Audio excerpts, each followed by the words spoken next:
Good evening student. बेटे आज हम लोग डिस्कस करेंगे हमने जो प्लानिंग की उनकी क्या क्या अचीवमेंट रही, हमने उन प्लानिंग को कहां तक अचीव किया है। Success of planning is assessed in terms of different parameters of growth. देखो बेटे हमारी जो प्लानिंग है वो कहां तक सक्सेस रही है, इसको हम लोग डिफरेंट पैरामीटर्स ऑफ ग्रोथ यानी कि विभिन्न आधारों पर, विकास के जितने भी आधार हैं उनके आधार पर माप सकते हैं। These are given as under first one increase in national income. Increase in national income indicates economic growth. अगर किसी भी देश के अंदर राष्ट्रीय आय बढ़ती है तो हम इसको क्या कहते हैं, आर्थिक विकास। In this context following observation need to be noted. इसी कंटेक्स्ट में बच्चों हमारे पास फॉलोइंग ऑब्जर्वेशन हैं। First one, during the period prior to planning national income of India increased at a rate of just 0.5% per annum. देखो बेटे योजनाओं की अवधि के अंदर हमारे देश में नेशनल इनकम के बढ़ने की जो रेट थी प्रतिवर्ष 0.5% थी। Indian economy was there for a stagnant economy. उस समय बेटे हमारी जो इंडियन इकोनॉमी थी वो कैसी थी, एक तरह से गतिहीन अर्थव्यवस्था थी। Second one, increase in national income during the first plan was, जैसे देखो बेटे आप ही देख सकते हैं आपकी बुक के अंदर ग्राफ गिवन है, ओके, कि फर्स्ट प्लान के अंदर बेसिकली नेशनल इनकम कितनी थी, 4.6% थी। उसके बाद जो टारगेट था वो हमारा 2.1% था between the second and 10th plan. The target was to raise national income by 5% per annum. देखो बेटे अगर हम बात करते हैं दूसरी पंचवर्षीय योजना से लेकर 10वीं पंचवर्षीय योजना के अंदर हमारा जो टारगेट था वो कितना था, 5% था। But this target was achieved only between 5th and 10th plan. लेकिन टारगेट है बेटे आप देख सकते हैं 5th प्लान के अंदर हमारा टारगेट कितना है बच्चों, 5.0 है, और 10th प्लान के अंदर स्टूडेंट कितना है, 7.6% है। Increase in national income during the 11th plan was 7.5% against the target was 9%। अब देखो बेटे नेशनल इनकम में जो 11वीं पंचवर्षीय योजनाओं के अंदर वृद्धि हुई दैट वॉज ओनली जस्ट 7.5%, जबकि हमारा टारगेट कितना था, 9% था। Increase in national income during the 12th plan was 6.8%, जबकि हमारा टारगेट कितना था स्टूडेंट, 8% था, और हमने कितना अचीव किया, 6.8%। In 2018 and 19 increase in national income is estimated to be 6.9%। तो 2018-19 के अंदर बेटे हमारी नेशनल इनकम में कितनी वृद्धि हुई है, 6.9%। During most plans we fail to achieve the targeted rate of growth. बेटे हमने जितनी भी पंचवर्षीय योजनाएं बनाई हैं, बेसिकली 12 पंचवर्षीय योजना पूरी हो चुकी हैं। एट प्रेजेंट 13 5-year प्लान चल रहा है जो कि 2022 के अंदर खत्म हो जाएगा। तो बेटे हमारी जितनी भी अचीवमेंट्स रही हैं वो काफी कम रही हैं। Yet a deadlock was ब्रेकन। लेकिन बेटे जो हमारी अर्थव्यवस्था थी, स्टैग्नेंट थी, वो पहले से स्टैग्नेंट से क्या हो गई है, ब्रोकन हो गई, टूट गई है। उसमें पहले से, जैसे हम कहते हैं ना एक बार एक मोबाइल को स्विच ऑफ कर देते हैं, स्विच ऑफ का मतलब क्या है, डेडलॉक। ठीक है स्टूडेंट, अगर आप इसको बेसिकली वाइब्रेट कर देते हो, वाइब्रेशन भी कर देते हो, तो इसका मतलब क्या है, कंपायमान।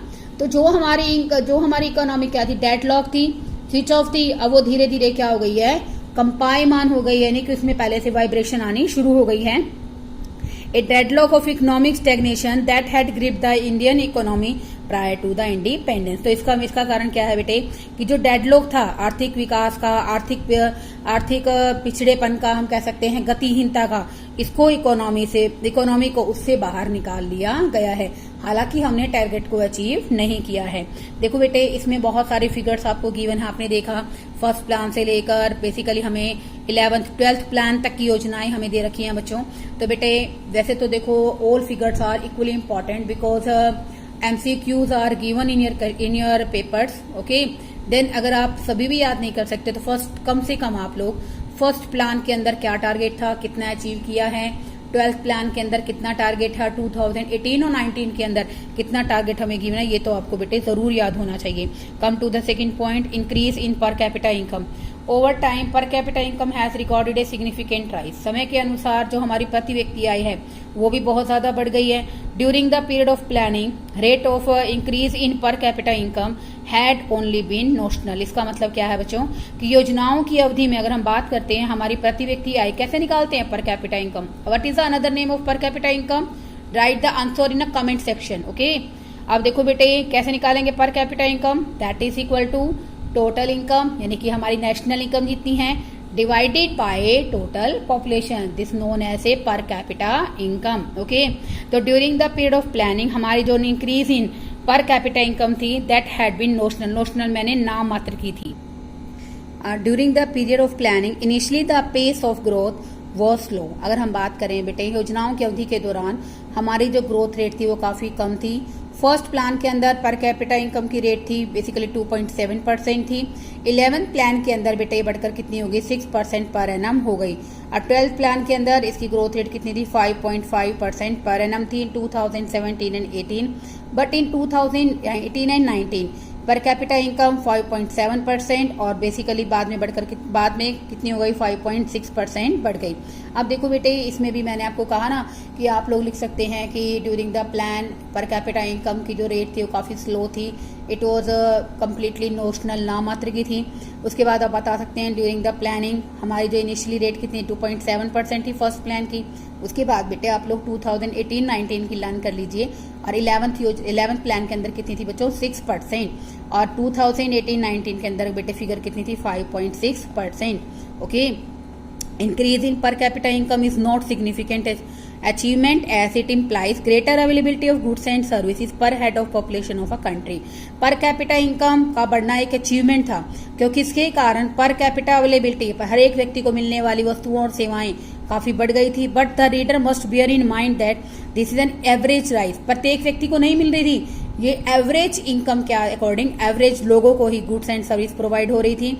This does not show any promise to rise in quality of life of each and every individual in the economy. इसका अर्थ ये नहीं है कि यहाँ पर हर एक व्यक्ति का जीवन की गुणवत्ता बढ़ गई थी, हर एक व्यक्ति को मिलने वाली वस्तुएं और सेवाएं बढ़ गई थी। ठीक है, this does not account for the distribution of income.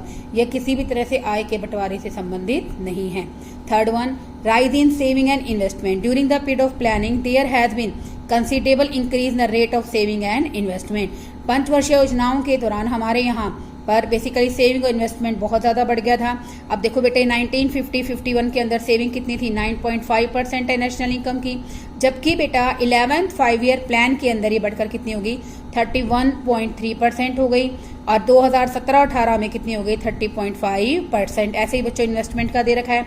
Investment पहले स्टूडेंट कितना था 9.3% था और 50-51 के अंदर और 2017-18 में बढ़कर कितना हो गया 32.3% हो गया। तो बेटा आप लिख सकते हो कि एक देश की जो डेवलपमेंट है इन्वेस्टमेंट और सेविंग पर डिपेंड करती है। ड्यूरिंग 5 ईयर प्लान हमारे देश के अंदर जो रेट है सेविंग का, बचत करने का और इन्वेस्टमेंट करने का काफी बढ़ गया है। 50-51 के अंदर सेविंग 9.5 है और स्टूडेंट इन्वेस्टमेंट कितनी है 9.3% और बढ़कर कितनी हो गई बच्चों सेविंग 31.3% और जबकि हमारी जो इन्वेस्टमेंट है वो 32.3%। We all know that saving and investment are the principal drivers of economic growth. तो नो डाउट जो सेविंग और इन्वेस्टमेंट है बेटे वो हमारे देश के आर्थिक विकास के लिए मुख्य डिटर्मिनेट है, मुख्य निर्धारक तत्व हैं। ओके, आगे देखिए institutional and technical change in agriculture. Institutional का मतलब क्या होता है बच्चों लैंड रिफॉर्म्स यानी कि संस्थागत सुधार, भूमि सुधार। टेक्निकल का मतलब होता है नई नई इनोवेटिव टेक्नोलॉजी का यूज करना। देखो बेटे 5 year plans have contributed to the development of agriculture in 2 ways. हम लोग जो पंचवर्षीय योजनाएं हैं बच्चों उनके कारण एग्रीकल्चर में 2 तरह से विकास हुआ है। पहला थ्रू लैंड रिफॉर्म्स यानी कि भूमि सुधार जिनको हम लोग इंस्टीट्यूशनल रिफॉर्म्स भी कहते हैं। Through the improvement in technology land reforms के अंदर क्या क्या इंक्लूड करेंगे एबलिशन ऑफ इंटरमीडिएट्स। इंटरमीडिएट्स क्या होते हैं बेटे जमींदारी सिस्टम, जमींदारी प्रथा को पूरी तरह से क्या कर दिया गया खत्म कर दिया गया। अब देखो बेटे जमींदार कौन होते हैं सरकार और टीलर ऑफ द सोइल कौन होते हैं बच्चा जो बेसिकली जमीन पर क्या करते हैं खेती करते हैं। किराए पर जमीन ले लेते हैं बड़े बड़े किसानों की, उस पर वो क्या करते हैं खेती करते हैं, तो वो कौन है tiller of the soil. Modernisation and regulation of rent. Rent क्या होता है बेटे किराए का आधुनिकीकरण करना और किराए को क्या कर देना नियमित रूप से फिक्स कर देना। Ceiling on land holdings and redistribution of land यानी कि भूमि की अधिकतम, सीलिंग का मतलब क्या होता है भूमि की अधिकतम सीमा निश्चित करना। जैसे सरकार ने फिक्स कर दिया कि एक बड़े किसान के पास या जमींदार के पास 30 एकड़ से ज्यादा जमीन नहीं होगी, तो बेटे जो भी एक्सेस में उसके पास जमीन होगी सरकार क्या करेगी the government then resume this land and redistributed the landless labourers. अब वो जमीन मान लो किसी के पास 35 एकड़ है, गवर्नमेंट ने 30 एकड़ सील कर दी है, अधिकतम सीमा निश्चित कर दी है, तो 5 एकड़ सरकार उसको लेगी, उससे लेगी और लैंडलेस लेबरर्स को दे देगी। Next one optimising holding size through the consolidation of holding. Consolidation of holdings का मतलब बच्चों यहाँ पर क्या होता है बेसिकली होल्डिंग्स क्या होते हैं जमीन का वो टुकड़ा जिस पर खेती करनी है और कंसोलिडेट करने का अर्थ बच्चों यहाँ पर क्या होता है, उसको एकत्रित करना। ऑप्टिमाइजिंग होल्डिंग साइज यानी कि भूमि के आकार का अनुकूलतम आकार निर्धारित करना। किसके थ्रू करना? कंसोलिडेशन ऑफ होल्डिंग्स, भूमि के एकत्रीकरण के द्वारा। इसका फायदा क्या होगा? इसके कारण बेटे हमारी कंसोलिडेशन से सबसे बड़ा जो मेन बेनिफिट होगा वो ये होगा कि हम लोग इसके कारण एग्रीकल्चर में इम्प्रूवमेंट कर पाएंगे।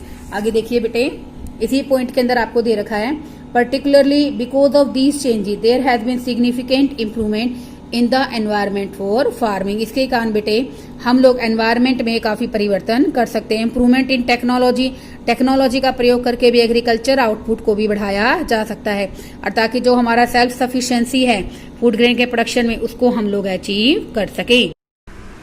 बेटे अब हम पढ़ेंगे हमारा 5th point, growth and diversification of industry. Growth का मतलब क्या होता है बेटे कि अगर हम बात कर रहे हैं कि हमारे देश के अंदर जो कैपिटल गुड्स इंडस्ट्री हैं, बेसिक इंडस्ट्रीज हैं, उनकी बहुत ज्यादा ग्रोथ हो गई है। No doubt consumer goods industry पहले से बहुत ज्यादा ओपन हो गई है, जिसके कारण हमारी क्वालिटी ऑफ लाइफ भी बढ़ गई है। डाइवर्सिफिकेशन क्या होता है बच्चों? तरह तरह के उद्योगों का खुलना। अब देखो बेटे, 5-year plans gave a big push to the basic as well as capital goods industry।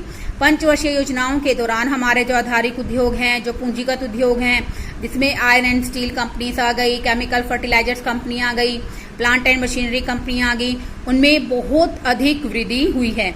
Following points bring out this fact also.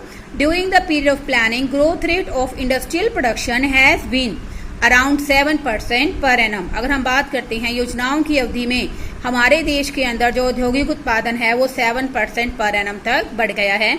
In the 11th plan, industrial production growth rate was 7.2%। हमारी जो 11वीं पंचवर्षीय योजनाएं हैं उनके दौरान हमारा औद्योगिक उत्पादन की वृद्धि दर 7.2% हो गई है। It increase to 6.9% in 2018 and 19। No doubt basically हमारी जो 2018 और 19 के अंदर है, हमारी औद्योगिक उत्पादन की वृद्धि दर 6.9% रेट तक पहुंच गई है।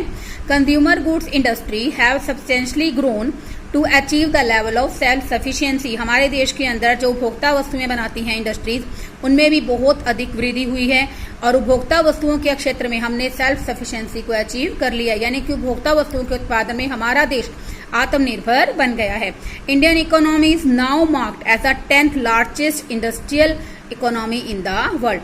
अब हमारे भारत की जो अर्थव्यवस्था है, बेसिकली अगर हम बात करते हैं विश्व में अगर हम रैंकिंग देते हैं तो 10वें नंबर पर भारत का औद्योगिक क्षेत्र, एक हम बात कर सकते हैं कि भारत का जो नंबर है वो 10th नंबर है। लार्जेस्ट डेवलप्ड इंडस्ट्रियल इकोनॉमी के अंदर भारत का जो स्थान है वो विश्व के अंदर 10वें नंबर पर आता है। अब हम बात करेंगे हमारा जो नेक्स्ट पॉइंट है, that is economic infrastructure. Economic infrastructure क्या होते हैं बेटे? जो एक देश को इकोनॉमिकली डेवलप करते हैं। देखो बेटे, economic infrastructure means transport, communication, banking, insurance, finance, other facilities which are the key element of economic infrastructure. यानी कि बेसिकली वो सारे इकोनॉमिक चेंज, आर्थिक परिवर्तन जो एक देश में क्या करते हैं, आर्थिक विकास को सुनिश्चित करते हैं, उन्हें ही हम लोग क्या कहते हैं बेटे? Economic infrastructure. एक देश में इकोनॉमिकली डेवलपमेंट करने के लिए, economically development is possible when the development of industrial sector enhance. अगर हमारे देश में औद्योगिक क्षेत्र तरक्की करता है तभी किसी देश के अंदर इकोनॉमिक इंफ्रास्ट्रक्चर डेवलप करता है। तो इसके लिए देश में बेसिकली इंडस्ट्रियल सेक्टर की डेवलपमेंट के लिए, इकोनॉमिक डेवलपमेंट के लिए इकोनॉमिक इंफ्रास्ट्रक्चर बहुत ही जरूरी है। ये एक देश के इकोनॉमिक डेवलपमेंट की एक फाउंडेशन होता है, एक नींव होता है, जैसे banking, insurance, communication, finance, insurance etcetera. During planning, economic infrastructure has recorded a significant rise. योजनाओं की अवधि के दौरान भी बेसिकली हमारे देश में आर्थिक आधारिक संरचना में बहुत अधिक वृद्धि हुई है। Following observations are there. Indian railway has become one of the world's largest railway network. हमारा जो भारतीय का रेलवे नेटवर्क है वर्ल्ड का सबसे बड़ा और सबसे विस्तृत रेलवे नेटवर्क बन गया है। Installed power generation capacity which was 2300 megawatt in 1950-51। देखो बेटे, जो पावर जनरेशन कैपेसिटी का मतलब यहाँ पर क्या है? बिजली उत्पादन क्षमता, जो बेसिकली 1950 टू 1951 के अंदर 2300 मेगावाट थी, अब यह बढ़कर 3,56,818 मेगावाट हो गई है 2019 के अंदर। इसका मतलब ये देखिए बच्चों एक देश की डेवलपमेंट के लिए एनर्जी इट मीन्स इलेक्ट्रिसिटी का कितना इंपॉर्टेंट रोल है और पहले से हमारी इलेक्ट्रिसिटी जनरेशन की कैपेसिटी वो कितनी ज़्यादा बढ़ गई है। Next one, A revolutionary growth of IT sector has earned India the distinction of global player in the international market। अब देखो बेटे IT का मतलब क्या, इंफॉर्मेशन टेक्नोलॉजी के क्षेत्र में जो रेवोल्यूशनरी ग्रोथ, क्रांतिकारी जो विकास हुआ है, उसने इंटरनेशनल मार्केट के अंदर भारत की एक वैश्विक प्लेयर के रूप में भूमिका बना दी। यानी कि विश्व के अंदर IT की डेवलपमेंट होने से भारत भी इंटरनेशनल लेवल का खिलाड़ी बन गया है। आगे देखिए student, social infrastructure. Social infrastructure का मीनिंग यहाँ पर क्या है बच्चों? सोशल इंफ्रास्ट्रक्चर में क्या आता है student? Health and educational facilities are the key parameters of social infrastructure. अब बेटे अगर हम लोग बात करते हैं हमारे देश में हेल्थ की फैसिलिटीज, ठीक है ना भाई, स्वास्थ्य सुविधाएं, शिक्षा सुविधाएं, जो बेसिकली एक देश के लिए सामाजिक आधारित संरचना का मुख्य हिस्सा होती है। These have recorded a significant rise over time। तो देखो बेटे ये जो आधारिक संरचनाएं, हेल्थ और एजुकेशन फैसिलिटीज हैं, वो भी समय के अनुसार बहुत ज़्यादा बढ़ गई हैं। It is owing to the expansion of health facilities that, health facilities के बढ़ने के कारण डेथ रेट पहले से काफ़ी कम हो गई है। बेसिकली पहले 1951 के अंदर 27 पर 1000 थी, अब डेथ रेट कम होकर 2017 में बेसिकली 6.3 पर 1000 हो गई है। ओके, एवरेज लाइफ एक्सपेक्टेंसी यानी कि जीवन जीने की औसत दर बेसिकली पहले 1951 के अंदर 32 ईयर थी, अभी ये बढ़कर 69.4 ईयर्स हो गई है। कब हो गई है स्टूडेंट? 2018 में। देखो बेटे किसी भी देश के अंदर अगर डेथ रेट कम हो जाती है और औसत जीवन प्रत्याशा दर यानी कि एवरेज लाइफ एक्सपेक्टेंसी रेट बढ़ जाती है, this is N index of development of social infrastructure in that country, कि उस देश के अंदर जो सामाजिक आधारित संरचना है वो क्या कर रही है? डेवलपमेंट कर रही है। As a regard educational facilities, अगर हम लोग बात करते हैं एजुकेशनल फैसिलिटीज की, the number of school going students has increase 3-fold and that of college gets 5-fold since 1951। अगर हम लोग बात करते हैं सोशल इंफ्रास्ट्रक्चर के दूसरे पहलू की, जो कि किससे रिलेटेड है? एजुकेशनल फैसिलिटीज से रिलेटेड है, तो यहाँ पर स्टूडेंट जो स्कूल गोइंग बच्चे हैं, बेसिकली स्कूल में जाने वाले जो स्टूडेंट हैं, उनकी संख्या पहले से 3 गुना बढ़ गई है। और जबकि कॉलेज जाने वाले बच्चों की संख्या 1951 के comparatively school going students 3-fold यानी कि 3 गुना बढ़ गए हैं, और जबकि कॉलेज जाने वाले बच्चों की संख्या पहले से 5 गुना बढ़ गई। This shows socially infrastructure development in our Indian economy during the 5-year plans। Next topic is employment. Employment माने रोजगार। अब देखिए बेटे, serious efforts have been made during plans to increase employment opportunities. इसके लिए बेटे हमारे देश में रोजगार के अवसर प्रोवाइड करने के लिए, रोजगार के अवसर को प्रोवाइड करने के लिए बहुत सारे कदम उठाए गए हैं। हमें पता है बेटे हमारे देश के अंदर मैसिव अनएम्प्लॉयमेंट है, बेरोजगारी बहुत ज़्यादा है, और बेरोजगारी को दूर करना कहीं ना कहीं हमारे सोशल जस्टिस का और हमारे देश की डेवलपमेंट का बेस है। तो इसलिए बेटे 5-year प्लान्स के अंदर एम्प्लॉयमेंट को दूर करने के लिए कई सारे कदम उठाए गए हैं। In different 5-year plans government has launch several employment generation schemes. इसके लिए सरकार ने बहुत सारी जो रोजगार को जनरेट करने वाली यानी कि रोजगार का सृजन करने वाली जो स्कीम्स हैं, उन योजनाओं को चलाया है। It is significant to note that, इसके बेसिकली ये सब बातें हम लोग इनको ऑब्जर्वेशन में रीड कर सकते हैं। ड्यूरिंग द 11th प्लान जो हमारी अनएम्प्लॉयमेंट रेट है कम डाउन फ्रॉम 8.3%।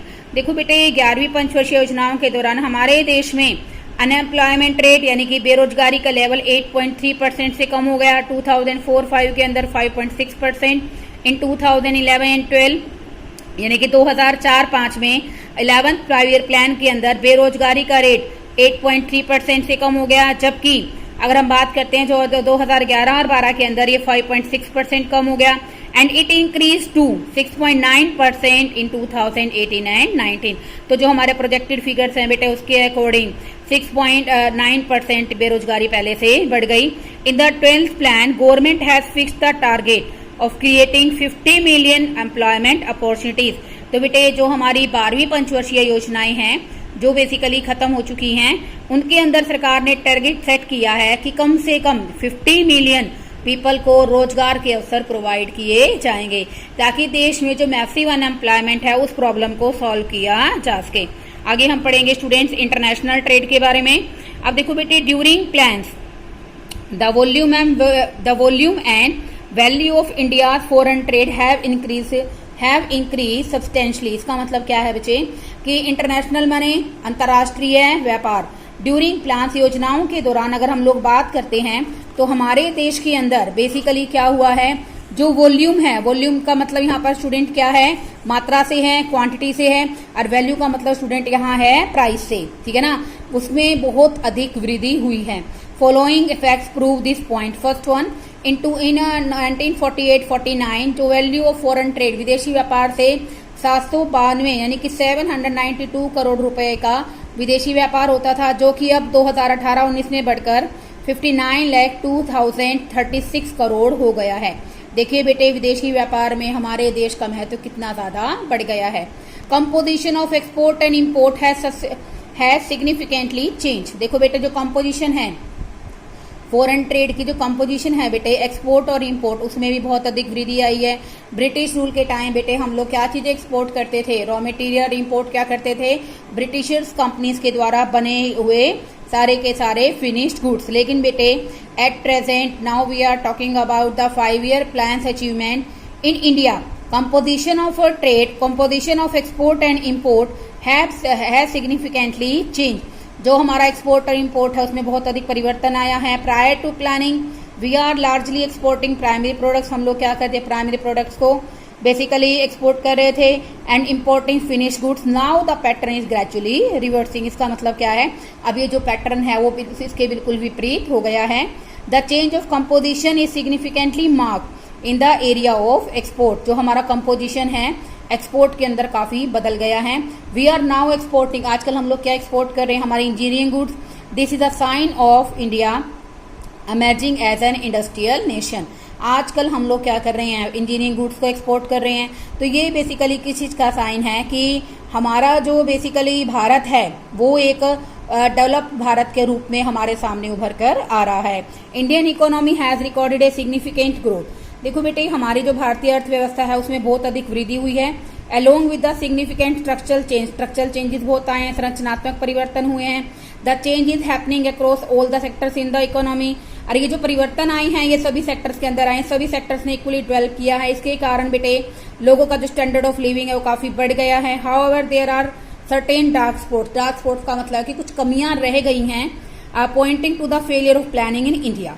ये बेसिकली क्या पॉइंट आउट करती हैं कि देश के अंदर जो प्लानिंग है वो काफी हद तक सक्सेसफुल नहीं रही है।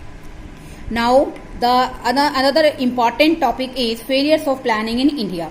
देखो बेटे, failures of planning in India का मतलब यहाँ पर क्या है, हमने इतने सारे अचीवमेंट पढ़े कि हमारे देश में पॉवर्टी एलिवेशन हुआ, हमने पढ़ा सोशली इंफ्रास्ट्रक्चर बहुत डेवलप हुआ, इकोनॉमिकल इंफ्रास्ट्रक्चर डेवलप हुआ, ठीक है ना, और हमने पढ़ा कि फॉरेन ट्रेड में इतनी अधिक वृद्धि आई। तो हमने वहीं पढ़ा ना कि there are some dark spots. Dark spots का मतलब है कि कहीं कुछ कमियां रह गई हैं। वो कमियां कौन कौन सी हैं बच्चों, these are known as a limitations of planning in India and you can say that failures of planning in India. First one, abject poverty. Abject poverty का मतलब बच्चों क्या है, दयनीय निर्धनता।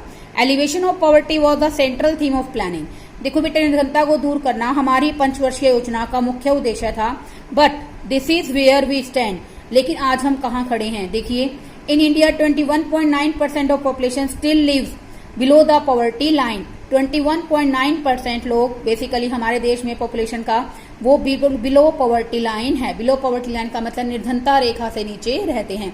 तो देखो बेटे, यहाँ पर बेसिकली पॉवर्टी के 2 एस्पेक्ट होते हैं। एक होता है स्टूडेंट रिलेटिव पॉवर्टी और एक होता है स्टूडेंट हमारा बेसिकली अगर हम बात करते हैं रिलेटिव पॉवर्टी क्या होता है बेटे, रिलेटिव, और एक होता है एब्सोल्यूट पॉवर्टी। रिलेटिव पॉवर्टी होता है when we compare the poverty of our Indian countries with the advance countries such like UK and USA, then our Indian country is poor comparable to the advanced country. This is known as relative poverty. When we are talking about the absolute poverty can be measured by using the poverty line. Poverty line क्या है, एक cut off point है, एक cut off line है जो क्या करती है, पुअर और नॉन पुअर को सोसाइटी में डिवाइड कर देती है।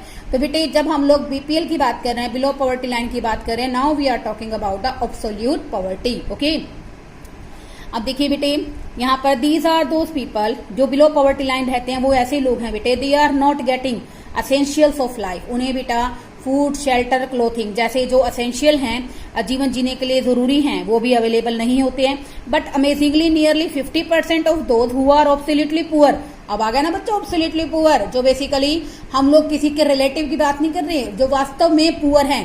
वर्ल्ड के 50% पुअर लोग कहाँ हैबिटेट करते हैं? इंडियन इकोनॉमी के अंदर हैबिटेट करते हैं, भारत के अंदर रहते हैं। तो बेटे देश के अंदर, भारत देश के अंदर बेटा निर्धनता का लेवल बहुत ज्यादा है, निर्धन लोगों की संख्या बहुत ही ज्यादा है। लगभग वर्ल्ड के 50% निर्धन लोग कहाँ रहते हैं? भारत के अंदर रहते हैं। नेक्स्ट देखिए student, high rate of inflation. Inflation का मतलब स्टूडेंट यहाँ पर क्या होता है? When continuously rising price of A commodity is called inflation. By and large, we have failed to tackle the inflationary spiral in the economy. देखो बेटे, बहुत ज्यादा एफर्ट्स करने के बावजूद भी हम लोग इन्फ्लेशनरी स्पाइरल, मुद्रास्फीति के जो जाल बना हुआ है, इसको तोड़ने में, इसको टैकल करने में फेल रहे हैं because of high rate of inflation. अगर मान लीजिए बेटा देश के अंदर मुद्रास्फीति की दर बढ़ती है तो बेसिकली जो रियल इनकम है टेंडेड टू इरोड। इरोड का मतलब है कि real income which is in terms of goods and services, जो वस्तुओं और सेवाओं के रूप में होती है बेटे, रियल इनकम क्या हो जाती है? कम हो जाती है। इसके लिए जनरली हम एक एग्जांपल लेंगे बेटे, हम लोग 2 यूनिट खरीदते हैं किसी भी वस्तु की, तो बेसिकली हम लोग 50 रुपए पे करते हैं। बट इकोनॉमी के अंदर इन्फ्लेशन है, इन्फ्लेशन का one of the most reason क्या होता है बच्चों? When demand is greater than supply, then the problem of price rise widely known as inflation. तो बेटे अब वो 50 की जगह वो अब आपको 100 रुपए पे करने पड़ रहे हैं। When you are paying 100 rupees, then you are also getting the same 2 unit। तो इसका मतलब क्या है बेटे कि हमारी जो रियल इनकम है वो गुड्स एंड सर्विस की फॉर्म में क्या हो गई है? काफी कम हो गई है। And also economic divide between haves and have nots has tended to rise. Haves का मतलब होता है बच्चों रिच पीपल, और हैव्स नोट का मतलब होता है बेटा पुअर पीपल। जो हमारे देश का आर्थिक विभाजन हो गया है गरीब और निर्धन और अमीर लोगों के बीच में, वो बहुत ज्यादा बढ़ जाता है। First plan is only the exception. बेटे 1 मार्क का क्वेश्चन बनता है, इस पॉइंट से ध्यान से सुनिए। जो फर्स्ट प्लान था बेटे वो एक एक्सेप्शनल केस है जहां पर प्राइस लेवल में कमी आई थी। अदरवाइज जितने भी प्लान्स बनाए हैं उसके बाद जो हमारे देश के अंदर कीमत है, जो प्राइसेस हैं वो लगातार बढ़ते जा रहे हैं। तो फर्स्ट प्लान एक ऐसा एक्सेप्शनल केस है जहां पर वस्तु की कीमत में काफी कमी आई थी, लेकिन उसके बावजूद जितने भी हमने पंचवर्षीय योजनाएं बनाई उनके दौरान हमारे देश के अंदर बेसिकली क्या हो रहा है कि कीमत लगातार बढ़ती जा रही है। Now I am talking about the third point, unemployment crisis. Unemployment crisis का मतलब क्या बच्चों? बेरोजगारी संकट। While more and more opportunities of employment have been generated, challenge of unemployment has not subsidized. इसका मतलब क्या है बच्चों कि बेसिकली बहुत ज्यादा से ज्यादा रोजगार के अवसर प्रोवाइड किए जा रहे हैं, जनरेट किए जा रहे हैं, सृजन किए जा रहा है, लेकिन आज भी बेरोजगारी की समस्या हमारे लिए एक चैलेंज, एक चुनौती बनी हुई है। Eight the end of first plan अगर हम बात करते हैं पहली पंचवर्षीय योजना की, तो 53 lakh persons were unemployed. 53 lakh लोग क्या थे? बेरोजगार थे। The number rose to 4 crore at the end of the 11th plan. अब अगर बात करते हैं 11वीं पंचवर्षीय योजनाओं के दौरान बेरोजगारों की संख्या बढ़कर 4 करोड़ हो गई। और अगर मार्च 2016 की बात करते हैं तो number of registered unemployed increase to 4.35 crore हो गए, यानी कि 4 करोड़ 35 लाख लोग एट प्रेजेंट क्या हो गए हैं? बेरोजगार हो गए हैं। This is emerging to be serious cause of social unrest threatening to the process of growth. तो बेटे ये कहीं ना कहीं सामाजिक अशांति, अनरेस्ट का मतलब क्या है? अशांति के लिए खतरा है, और कहीं ना कहीं प्रोसेस ऑफ ग्रोथ में भी क्या है? रुकावट पैदा करते हैं। क्योंकि देखो बेटे हम जनरली सुनते हैं अगर किसी व्यक्ति के पास कोई काम नहीं है करने के लिए तो कहीं ना कहीं क्या करेगा? सोसाइटी के लिए खतरा बन जाएगा। क्योंकि कहते हैं ना खाली दिमाग शैतान का घर होता है। तो ये सही है बेटे, जब उसके पास काम नहीं होगा तो सोसाइटी के अगेंस्ट हो जाएगा, गवर्नमेंट के अगेंस्ट हो जाएगा, टेररिस्ट एक्टिविटी में इन्वॉल्व हो जाएगा, जिसके कारण इकोनॉमी में सोशल अनरेस्ट बढ़ जाएगा। नेक्स्ट देखिए बच्चों, इनएडुकेट इंफ्रास्ट्रक्चर। इनएडुकेट इंफ्रास्ट्रक्चर का मतलब अपर्याप्त इंफ्रास्ट्रक्चर है। Development of infrastructure including road, dams, bridges, school, colleges and hospitals continues to be inadequate despite 67 years of planning. हमें 67 वर्ष हो गए हैं, 67 ईयर्स हो गए हैं प्लानिंग करते हुए, उसके बावजूद भी हमारे देश के अंदर जो हमारा इंफ्रास्ट्रक्चर है वो काफी क्या है? इनएडुकेट है, अपर्याप्त है, यानी कि डिमांड के अकॉर्डिंग क्या है? काफी कम है। Consequently, actual growth has failed to match the target of growth. इसका मतलब जो हमारी एक्चुअल ग्रोथ रेट है वो हमारे टारगेट्स को अचीव नहीं कर पाती है। इसलिए जैसे मैंने कहा ना कि हमारा इंडस्ट्रियल सेक्टर कंप्लीटली किस पर डिपेंड करता है स्टूडेंट, किस पर डिपेंड करता है, एनर्जी पर, इलेक्ट्रिसिटी पर डिपेंड करता है।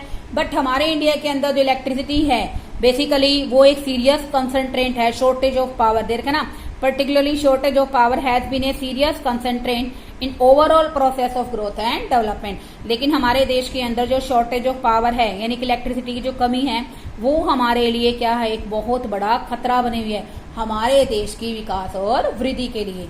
Now we come to the next और last point, skewed distribution. Skewed होता है बच्चों अनइक्वल यानी कि असमान वितरण। We all know that in our Indian economy there is unequal distribution of income. Okay, हमारे देश के अंदर इनकम का जो डिस्ट्रीब्यूशन है वो क्या है, हाईली स्क्वीड है। Economic and social equality was consider as the principal goal of planning. आर्थिक और सामाजिक समानता हमारे देश के, हमारी प्लानिंग के मुख्य उद्देश्य हैं। Ironically this has been a principal failure of planning in India. लेकिन विडंबना क्या है कि हमने इन दोनों ही ऑब्जेक्टिव्स को अचीव नहीं किया है। Widening economic and social inequality has compelled the government to offer reservation in jobs to the economically and socially weaker section of the society। अब बेटे जो अमीर और गरीब व्यक्ति का जो डिफरेंस है, इकोनॉमिक और सोशल डिफरेंस, वो इतना ज्यादा बढ़ गया है कि गवर्नमेंट को ना चाहते हुए भी इस इनइक्वालिटी को रिड्यूस करने के लिए वीकर सेक्शन के लिए रिजर्वेशंस जॉब में प्रोवाइड करने पड़ते हैं ताकि उनको अपलिफ्ट किया जा सके। तो ये देखो बेटे, these all are the failures of planning. Now your chapter is completed. Students, आप इस वीडियो को 2 बार सुनिए, 3 बार सुनिए, लेकिन बेटे मेहनत कीजिए और आप मुझे रिस्पॉन्स भी करें बेटा कि अगर आप कोई क्वेश्चन करते हैं, आपको क्वेश्चन समझ में आ रहे हैं या कोई प्रॉब्लम है। अगर ऐसी कोई भी प्रॉब्लम है then you can ask me. Okay, thank you students, keep watching my videos.